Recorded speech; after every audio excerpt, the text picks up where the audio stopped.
아니, 시내 한복판에서 지금 뭐 하는 거야? 여기는 제주도의 어느 길거리. 미국에서 온 한 가족이 즐거운 표정으로 길거리를 걷고 있습니다. 잠시 후 한 여성이 어떤 장면을 목격하더니 표정이 확 굳어버리고 마는데요. 심지어 이 여성은 옆에 있던 딸의 눈을 가려버리고 맙니다. 대체 이 여성이 목격한 장면이 어떤 장면이었는지 함께 알아보러 가실까요? 잠깐, 1초 만에 누를 수 있는 좋아요 버튼만 눌러주시면 영상 제작에 큰 힘이 됩니다. 안녕하세요. 저는 미국 뉴욕에서 태어난 42살 제시카 윌슨이에요. 소중한 딸 에밀리를 키우고 있는 엄마랍니다. 저희 가족이 이번에 중국 상하이로 발령을 받아 이사를 오게 되었는데 거기서 믿을 수 없는 일들이 생겨서 이걸 전해드리고 싶어 이렇게 작성하게 되었어요. 그리고 한국에 방문했었을 때도 충격적인 장면을 보게 되어서 이걸 꼭 전해드리고 싶었답니다. 저는 원래 뉴욕에 있는 글로벌 기업 본사에서 마케팅 팀장으로 일하고 있었어요. 일도 재미있고 동료들도 좋아서 정말 만족스러운 직장 생활을 하고 있었습니다. 사랑하는 남편과 딸 에밀리와 함께 살면서 더욱 행복했답니다. 가끔은 이렇게 좋은 일만 있어도 되나 싶을 정도로 모든 게 순조로웠어요.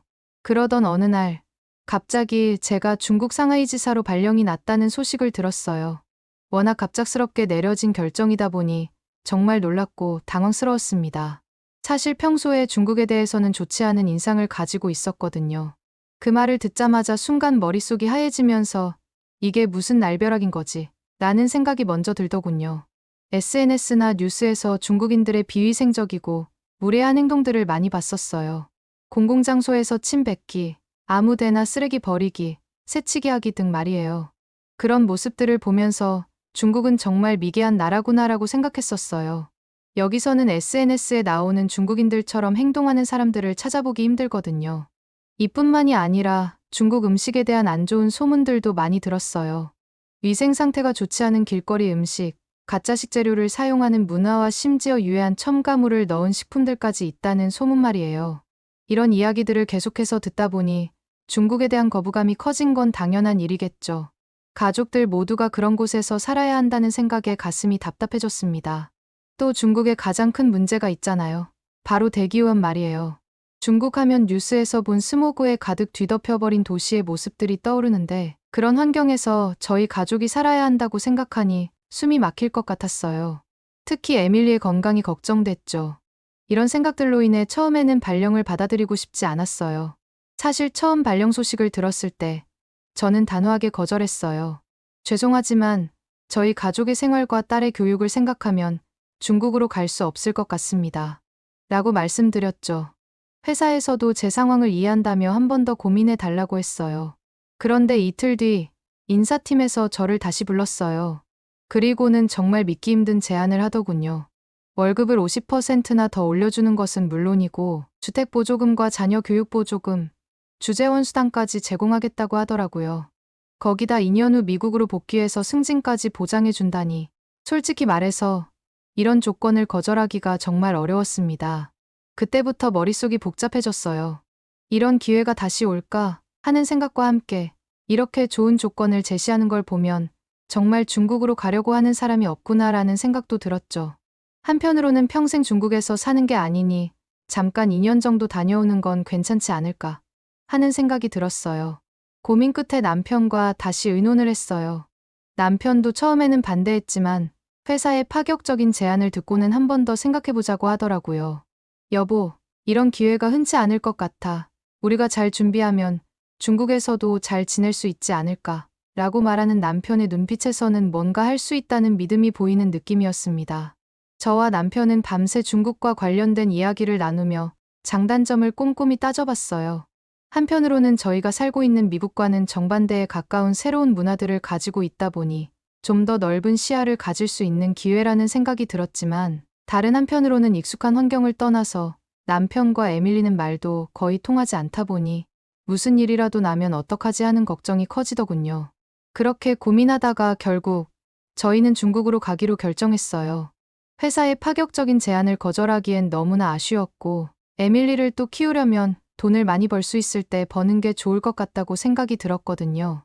결정을 내린 후 저희는 바로 중국으로 떠날 준비를 시작했어요. 집을 정리하고 필요한 물건들을 포장하고 에밀리의 학교 문제를 해결하느라 정신없는 나날을 보냈죠.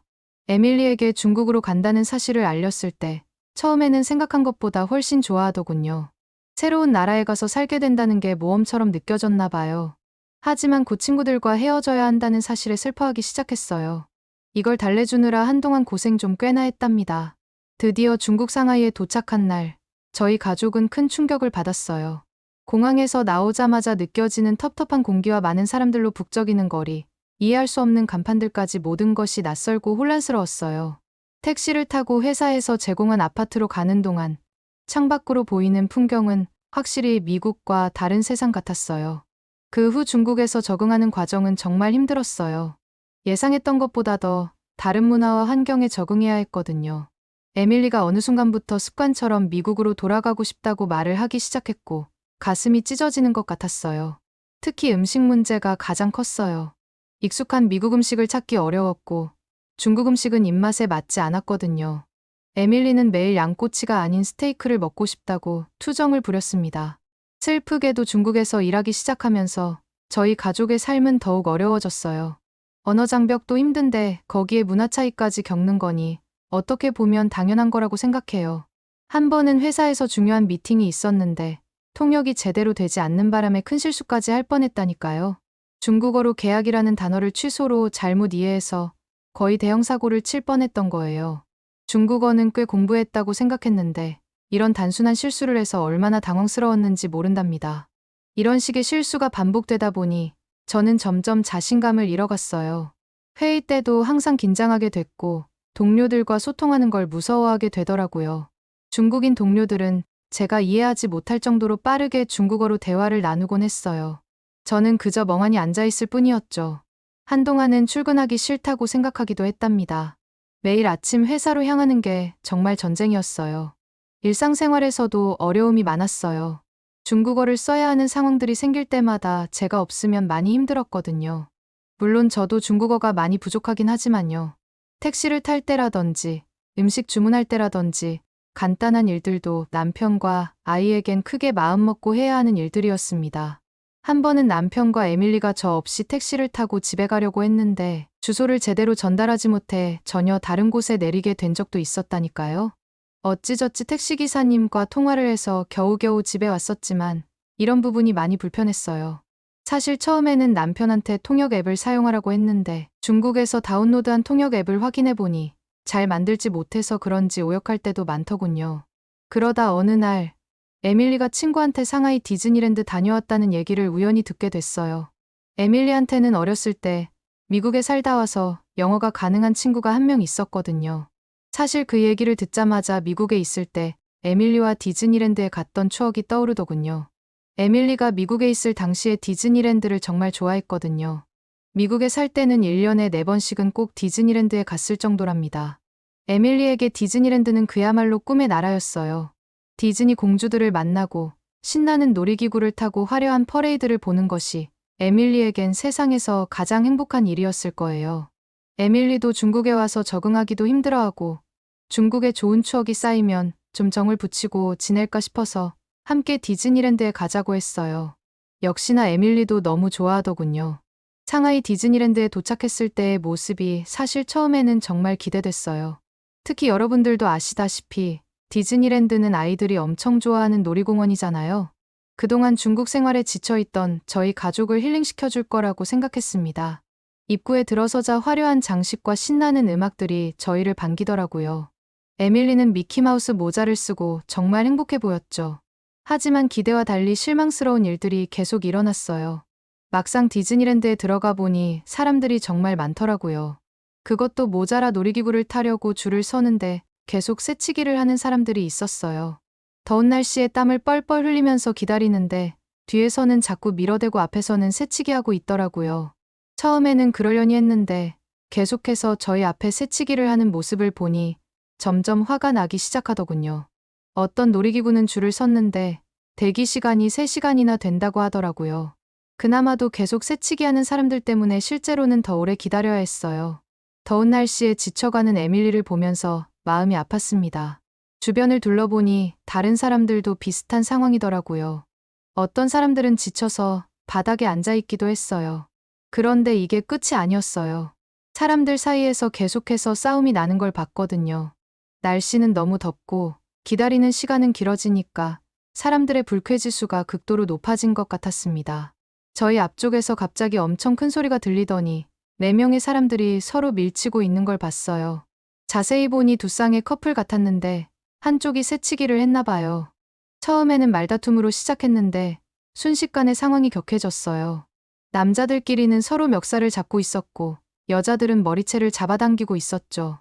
주변 사람들이 말리려고 했지만 그 사람들은 들은 척도 않고 계속 싸우더군요. 에밀리가 겁에 질려 제 옷자락을 잡았어요. 엄마, 무서워요. 저 사람들 왜 저래요? 에밀리를 안심시키려고 했지만 저도 마음이 불안했어요. 이런 모습을 보여주고 싶지 않았거든요. 그 싸움이 가라앉나 싶더니 이번에는 다른 쪽에서 또 소란이 일어났어요. 이번에는 아예 주먹다짐까지 벌어지더라고요. 놀이기구를 타기 위해 온 곳인데 마치 싸움 구경을 하러 온 것 같은 기분이 들었습니다. 이런 상황이 계속되니까 에밀리도 점점 지쳐갔어요. 신나게 놀려고 왔는데 오히려 스트레스만 받고 있는 것 같았죠. 저도 점점 에밀리를 여기에 데려온 것이 후회가 되기 시작했어요. 차라리 오지 말 걸 그랬나 하는 생각이 들더라고요. 주변을 둘러보니 다들 비슷한 표정이었어요. 즐거움보다는 짜증과 피곤함이 가득한 얼굴들을 하고 있더군요. 이게 정말 미국에서 보던 디즈니랜드 맞나 싶었어요. 미국의 디즈니랜드에서 경험했던 그 마법 같은 분위기는 온데간데 없고 그저 사람들의 짜증과 불만만 가득한 곳 같았거든요. 날이 더워질수록 사람들의 감정도 점점 더 격해지는 것 같았어요. 나중에는 저희를 치고 가는 사람들도 생기더라고요. 그걸 보면서 중국 사람들은 왜 이렇게 매너가 없는지 정말 한숨만 나오더라고요. 에밀리는 점점 더 겁에 질린 표정으로 저를 바라봤어요. 엄마, 우리 그냥 집에 가면 안 돼요? 라고까지 하더군요. 그 순간 저는 정말 미국으로 돌아가고 싶다는 생각이 간절해졌어요. 이런 모습을 보면서 즐거운 시간을 보내기는 힘들 것 같았거든요. 하지만 여기까지 왔는데 그냥 돌아갈 수도 없고 정말 난감한 상황이었죠. 에밀리는 점점 얼굴이 붉어지더니 결국 울음을 터뜨리고 말았어요. 엄마, 여기 너무 더워요. 사람들이 자꾸 밀고 싸워요. 집에 가고 싶어요. 라고 말하는 에밀리를 달래느라 정신이 없었어요. 저도 답답하고 짜증이 났지만 에밀리를 위해 참고 있었죠. 그것만이 아니었어요. 줄을 서서 기다리는 동안 주변을 둘러보니 쓰레기가 여기저기 널브러져 있었고 심지어 벌레들까지 꼬여 있더라고요. 음료수병이나 과자봉지, 아이스크림 포장지 등이 땅에 그대로 버려져 있었어요. 쓰레기통이 주변에 이렇게 많은데 왜 바닥에 버리는 건지 이해가 가지 않더군요. 게다가 더운 날씨 때문인지 악취까지 나기 시작하는데 정말 믿기지가 않았습니다. 사람들의 행동도 정말 이해할 수 없었어요. 제 눈을 의심하게 한 사건이 있었거든요. 어떤 사람들은 금연구역임에도 불구하고 담배를 피우고 있었고 심지어 직원들이 제지해도 무시하는 모습을 봤어요. 한 중국인 남자는 놀이공원 안에서 담배를 피우다가 직원들에게 제지를 받았는데도 오히려 화를 내며 땅바닥에 누워서 사과를 요구하는 모습을 보고 정말 놀랄 수밖에 없었습니다. 진상을 피우는 사람들을 보면서 한숨을 쉬고 있는데 에밀리가 제 손을 잡고 화장실을 가고 싶다고 하더군요. 에밀리의 손을 잡고 화장실을 찾아갔을 때는 정말 생각지도 못한 또 다른 충격을 받았어요. 화장실 앞에 긴 줄이 있었는데 어떤 사람들은 참지 못하고 주변 덤불에서 용변을 보고 있었거든요. 특히 어린 아이들의 부모들이 아이들을 데리고 덤불 뒤에서 소변을 보게 하는 모습을 보고 정말 경악했죠. 에밀리에게 그런 모습을 보여주고 싶지 않아 얼른 다른 곳으로 이동했어요. 겨우 놀이기구를 타고 나왔는데 믿기지 않는 광경을 보게 됐어요. 어떤 중국인 여성이 아기의 기저귀를 갈아주는데 그 장소가 다름 아닌 잔디밭이었어요. 주변 사람들은 아무렇지 않듯 지나가는데 저는 얼른 에밀리의 눈을 가렸어요. 에밀리는 그 순간 또다시 울음을 터뜨렸고 저희 가족은 결국 디즈니랜드를 빠져나올 수밖에 없었습니다. 그날 저녁 호텔로 돌아와서 남편과 이야기를 나눴어요. 남편도 비슷한 경험을 했다고 하더라고요. 남편이 회전목마 앞에서 줄을 서 있었는데 옆에서 한 아이가 바닥에 오줌을 누는 걸 봤대요. 그 아이의 부모는 아무런 제지도 하지 않았다고 하더군요. 너무 더러워서 일부러 말하지 않았었는데 그런 걸 직접 눈으로 봤더니 많이 불쾌했을 것 같다고 저를 달래주더라고요. 그날 이후로 에밀리는 더욱 우울해졌어요. 학교에서도 친구들과 잘 어울리지 못하고 집에 와서는 계속해서 틈만 나면 미국으로 돌아가고 싶다고 말했고요. 저와 남편은 에밀리를 위로하려고 노력했지만 쉽지 않았습니다. 에밀리가 계속해서 중국 학교의 분위기에 적응하지 못하더라고요. 에밀리 말로는 수업 방식도 다르고 선생님들의 태도도 다르대요. 회사에서도 상황은 나아지지 않았어요. 동료들과의 소통 문제는 여전했고 업무 스타일의 차이도 크게 느껴졌어요. 중국인 동료들은 야근을 당연하게 여기는 것 같았고 주말에도 일 관련 메시지를 보내곤 했어요. 일과 삶의 균형을 중요하게 여기던 저에게는 정말 힘든 환경이었죠. 그러던 중에 회사에서 휴가를 받게 됐어요. 앞서 말씀드렸던 상하이 디즈니랜드에서의 경험 때문에 중국에서 휴가를 보내는 건 절대 안 되겠다고 생각했습니다. 마침 예전부터 알고 지내던 제 친구가 한국에 있는 제주도라는 섬에 산다는 걸 알게 되었고 친구가 제주도로 놀러 오라고 하더라고요. 미국보다는 가깝고 한국은 중국과는 다르다고 들었기 때문에 이번 휴가는 제주도에서 지내기로 결정했어요. 비행기표를 예약하고 호텔을 잡으면서 정말 설렜어요.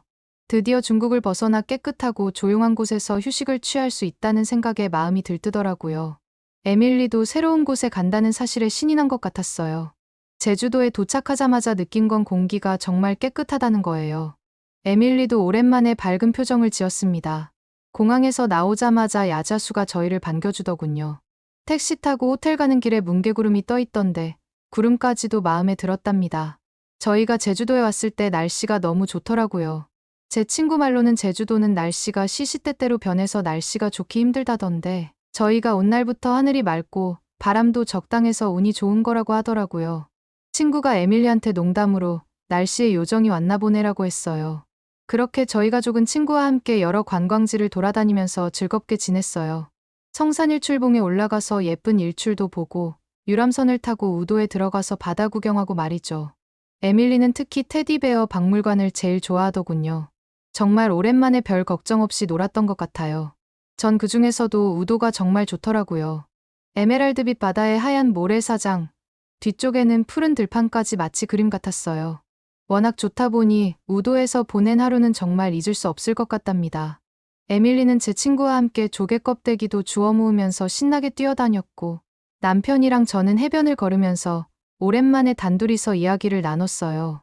특히나 제주도 여행하면서 제일 인상 깊었던 게 한국 사람들의 따뜻함이었어요. 어디를 가든 사람들이 에밀리를 보고 환하게 웃어주고 친절하게 대해줬거든요. 어떤 카페에서는 직원이 에밀리한테 특별히 선물이라면서 음료를 공짜로 주기까지 했다니까요. 에밀리가 한국어로 감사합니다 하니까 그 직원이 너무 귀엽다면서 과자까지 챙겨주더라고요. 한 번은 올레길이 유명하다고 해서 걷고 있었는데 중간에 만난 할머니가 에밀리한테 귤을 양손 가득 주시더군요. 그런데 이때 저는 조금 당황할 수밖에 없었습니다. 그 할머니께서 에밀리 볼을 살짝 꼬집으시면서 뭐라고 말씀하셨거든요.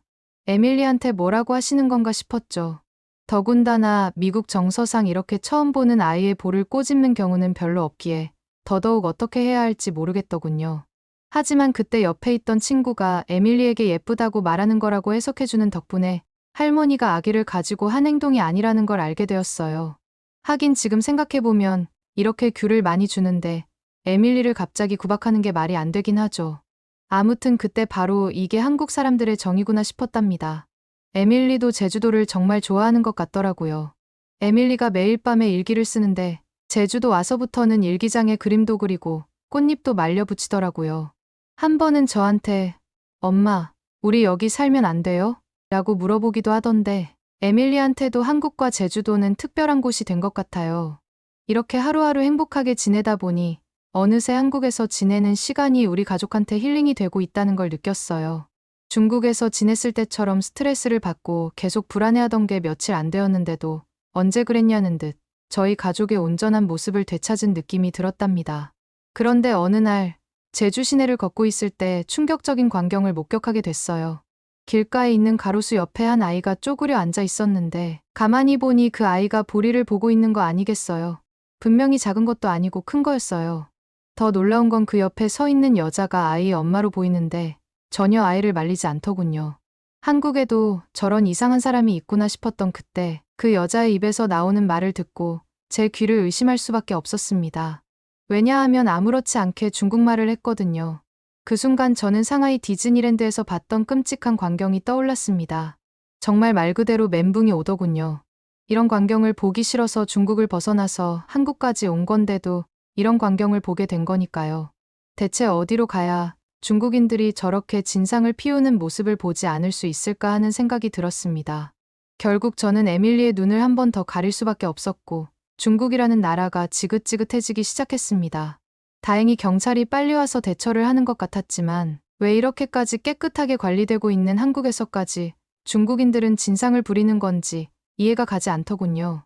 그렇게 숙소로 돌아온 저는 남편과 이야기를 나눴어요. 우리가 과연 이대로 중국에서 계속 살 수 있을지, 특히 에밀리가 제주도에서 살고 싶다는 말을 했던 것도 마음에 많이 걸리더군요. 에밀리가 중국에서 커가는 게 아이한테 교육적으로 나쁜 영향을 끼치지는 않을지 걱정이 되기도 하고요. 그래서 최근에 한국지사로 이동할 수 있는 기회가 생긴 것 같아 굉장히 고민 중이랍니다.